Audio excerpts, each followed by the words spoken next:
Good morning student. आज की इस क्लास में हम स्पेरोसोम्स, ग्लायोक्सिसोम्स और पेरोक्सिसोम्स जो कि प्लांट सेल्स में पाए जाने वाले ऑर्गेनेलिज्म का अध्ययन करेंगे। इससे पूर्व जो अपनी क्लास हुई थी उसमें हमने लाइसोसोम की स्ट्रक्चर, उसके फंक्शंस, उसकी ओरिजिन के बारे में हमने अध्ययन किया था।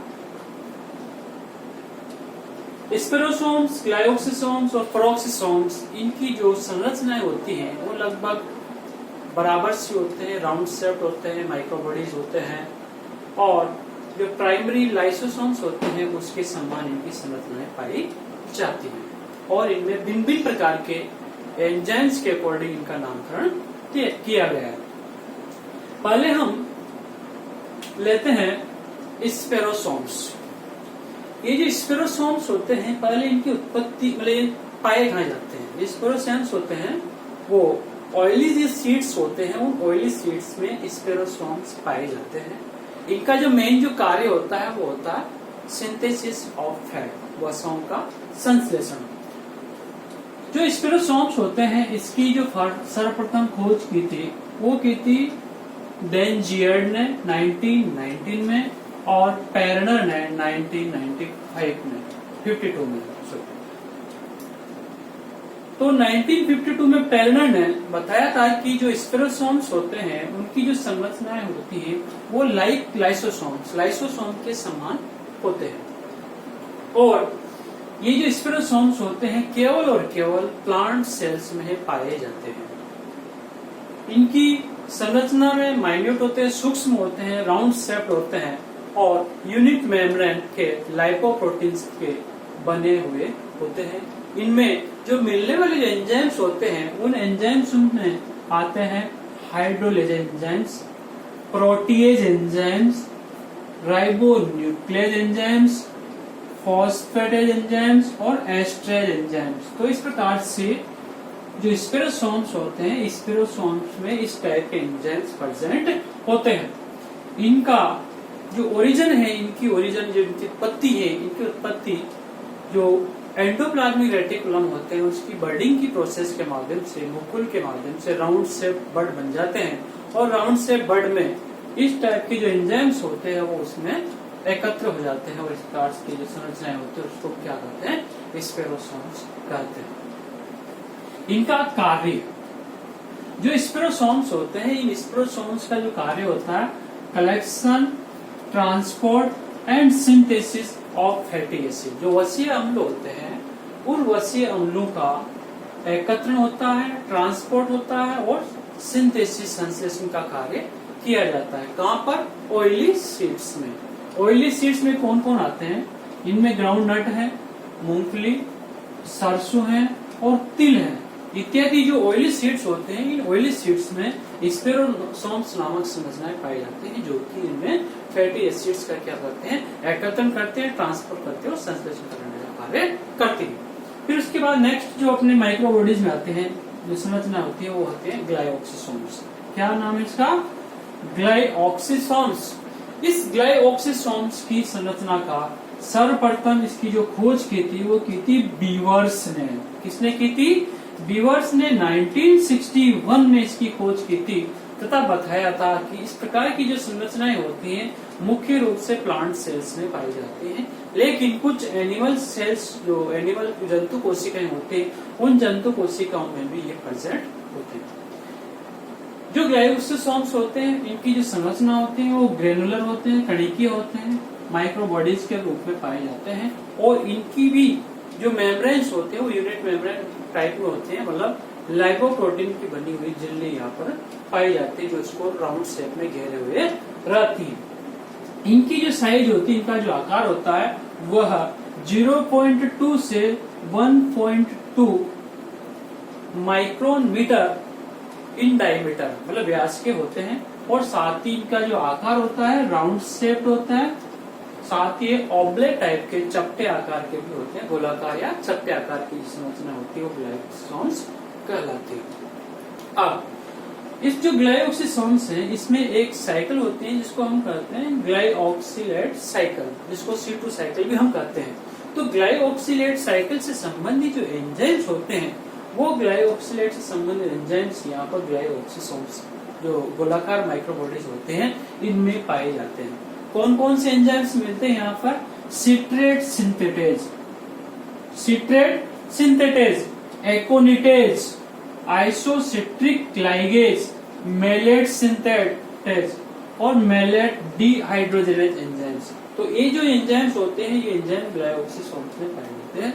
इनके समकक्ष एंजाइम्स क्रेब्स साइकिल में भी पाए जाते हैं, लेकिन क्रेब्स साइकिल के जो कंप्लीट एंजाइम्स वो इनमें नहीं पाए जाते। केवल और केवल ये जो एंजाइम्स होते हैं यही एंजाइम्स ग्लाइऑक्सिसोम्स से पाए जाते हैं और इनके माध्यम से ग्लाइऑक्सिलेट साइकिल C2 साइकिल संपन्न होती है। फिर इसके बाद आता है इनकी उत्पत्ति, ओरिजिन। जो ग्लाइऑक्सिसोम्स है इनका जो निर्माण होता है, इनकी उत्पत्ति होती है वह एंडोप्लाज्मिक रेटिकुलम की बडिंग के माध्यम से होती है। जो अंतःप्रदेश जालिका होती है उस अंतःप्रदेश जालिका के जो सीधे एंड्स होते हैं उन एंड्स पे क्या होता है, राउंड शेप पे क्या होता है, बर्ड्स का निर्माण होता है। और ये जो बर्ड होते हैं इनमें ये एंजाइम्स क्या होते हैं, एकत्रित हो जाते हैं, कलेक्टेड हो जाते हैं और इस प्रकार से ये ग्लाइऑक्सिसोम्स के रूप में, ग्लाइऑक्सिसोम्स माइक्रोबॉडीज के रूप में कार्य करते हैं।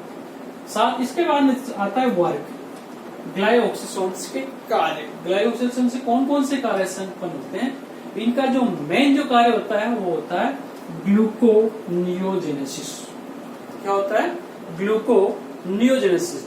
जो ऑयली सीड्स होते हैं, वसीय बीज होते हैं, इन वसीय बीजों का जब अंकुरण होता है, जर्मिनेशन होता है, तो अंकुरण के दौरान ये जो फैट होते हैं, वसा होते हैं, उस वसाओं के माध्यम से ग्लूकोनियोजेनेसिस की प्रोसेस होती है और नया ग्लूकोज मॉलिक्यूल्स के निर्माण वहां पर होते हैं।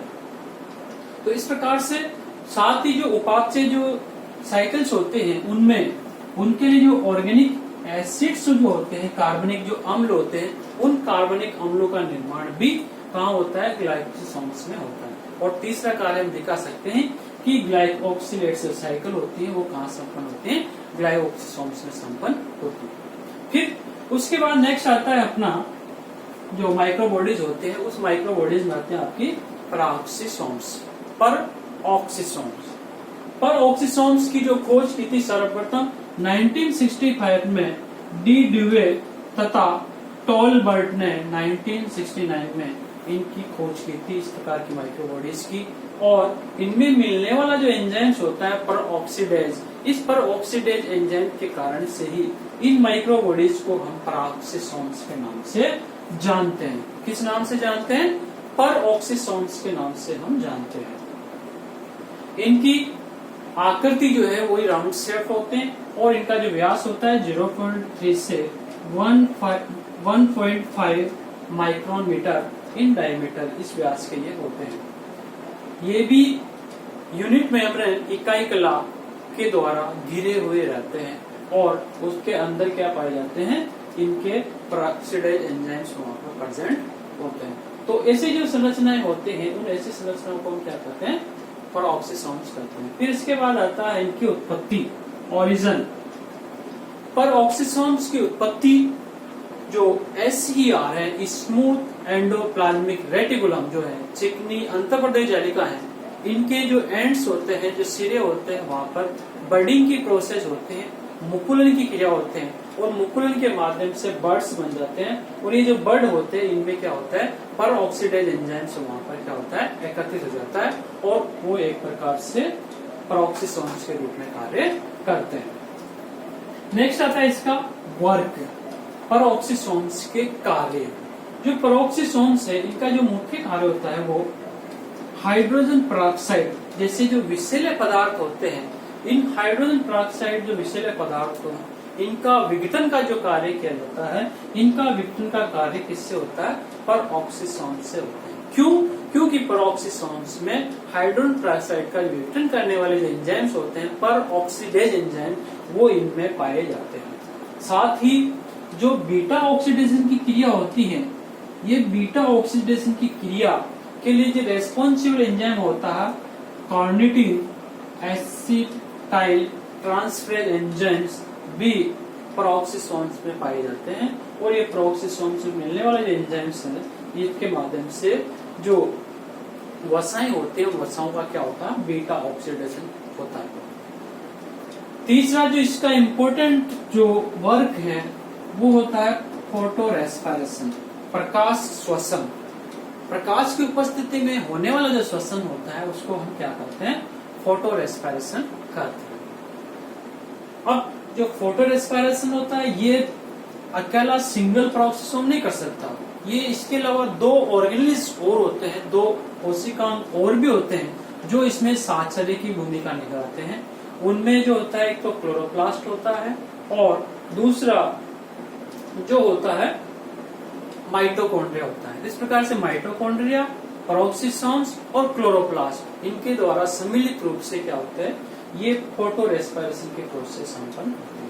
अब फोटो रेस्पिरेशन की प्रोसेस संपन्न हो रही है तो ये इनकी जो उपस्थिति होती है, उपस्थिति एक प्रकार से जो क्लोरोप्लास्ट होते हैं उन क्लोरोप्लास्ट के ही आसपास ये पेरोक्सिसोम्स नामक संरचनाएं पाई जाती है। तो इस प्रकार से हम जो पेरोक्सिसोम्स है, इस पेरोक्सिसोम्स की जो कार्य हैं, इन कार्यों का हम अध्ययन करते हैं। नेक्स्ट हम लेते हैं इसके बारे में जो तीनों जो माइक्रोबॉडीज हैं, पेरोक्सिसोम्स,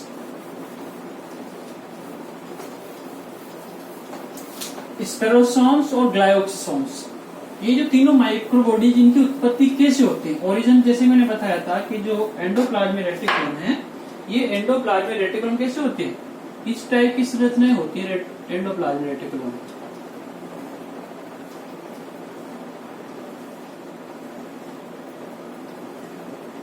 इस प्रकार की संरचनाएं जो न्यूक्लियस होता है, केंद्रक होता है, उसके आसपास ये संरचनाएं पाई जाती है। जब ये मैच्योर होती हैं तो मैच्योर होने के बाद में क्या होता है, यहाँ पर एक प्रकार से ऐसी संरचनाओं का निर्माण हो जाता है।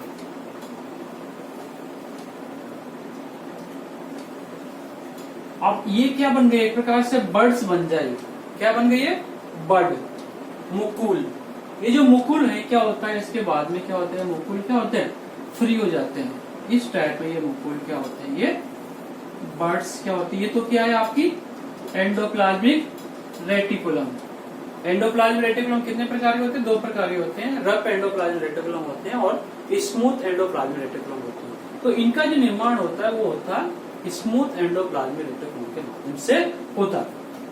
तो अब क्या होता है, जैसे इसमें बर्ड्स का निर्माण हो गया, ये बर्ड बन गए, मुकुल बन गए, तो किस शेप में है, राउंड शेप में है।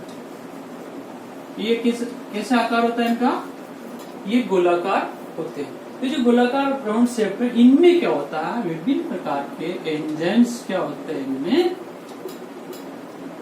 बन जाते हैं।